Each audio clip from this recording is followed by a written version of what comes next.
বলেন কয়টা? এটা ইবনে ওমরের বক্তব্য রাদিয়াল্লাহু তাআলা। তিনি বলেন, 1 নাম্বার শিরকু বিল্লাহ, আল্লাহর সাথে শিরিক করা। 2 নাম্বার ওয়াকাতলু নাসামা, নর হত্যা করা, মানুষ হত্যা করা। 3 নাম্বার ওয়াকসফুল মুহসানা, সতী সাদী কোনো নারীর উপর মিথ্যা অপবাদ দেওয়া। 4 নাম্বার ওয়া আকলুর রিবা, সুদ খাওয়া। 5 নাম্বার ওয়া আকলু মালিল ইয়াতীম, এতিমের সম্পদ অন্যায়ভাবে ভক্ষণ করা। কি করা বলেন তো? এতিমের সম্পদ অন্যায়ভাবে ভক্ষণ করা। 6 নাম্বার ওয়াল ফিরারু মিনাজ জাহফি, জিহাদের ময়দান থেকে পলায়ন করা।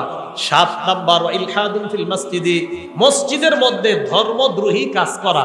8 নাম্বার আল্লাযী ইস্তাসখিরু, ধর্ম নিয়ে উপহাস করা।